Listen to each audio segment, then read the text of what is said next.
திண்டுக்கல் மாவட்டம் பழனியை அடுத்துள்ள கோதைமங்கலம் பகுதியில் விவசாயம் செய்து வருபவர் மதி. இவர் கடந்த சில நாட்களுக்கு முன்பு தனது விளைநிலத்தில் பணிகளை மேற்கொள்வதற்காக ஜேசிபி இயந்திரத்தை வாடகைக்கு அமர்த்தியுள்ளார்.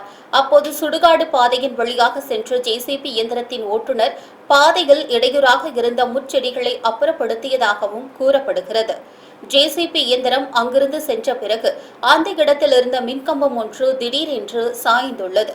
இதனைத் தொடர்ந்து சம்பவ இடத்திற்கு வந்த மின்வாரிய அதிகாரிகள் விவசாய மதிய நிலத்திற்கு சென்ற ஜேசிபி மோதியதால் தான் மின்கம்பம் சாய்ந்தது என்றும் குற்றச்சாட்டினை முன்வைத்துள்ளனர்.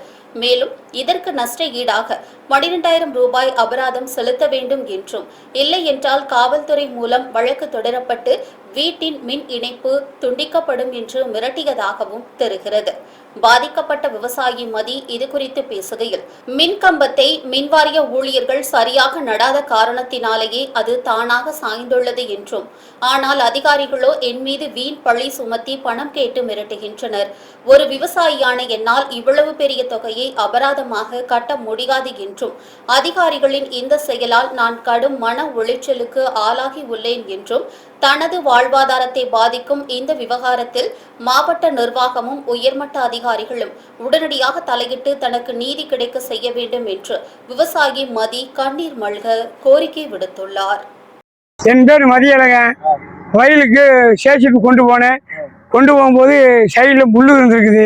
அதை தள்ளி விட்டு வந்தது எப்படி கம்பம் கிட்ட சாஞ்சிருக்குதுங்க. இப்போ கடைசியில் என்னை பணம் கட்டி சொல்லி விரட்டுறாங்க. நேற்றுலேருந்து விரட்டுறாங்க. 12,000 கட்ட சொல்லி விரட்டுறாங்க. இல்லைன்னா கேஸை போட்டு உள்ளே போட்டு நீ ஆஃபீஸை விட்டு வெளியே கொண்டு மிரட்டுறாங்க. அதுக்கு நான் அப்படியெல்லாம் பணம் கட்ட முடியாதுங்க. நான் இல்லாதவனுங்க. அப்படி நானா தள்ளி இருந்தா பண்ணலாமுங்க. அது யார் எப்படி விழுந்துச்சு எனக்கே தெரியாது. ஏன் நீ தான் விழுந்துக்கா வீட்டுக்குள்ள வந்து விசாரிச்சு நீ தான் விழுக்காட்டின எனக்கு பணங்க கூட இல்லாட்டி கட்டினா இதன் மேலே கேஸை போட்டு சொல்றாங்க.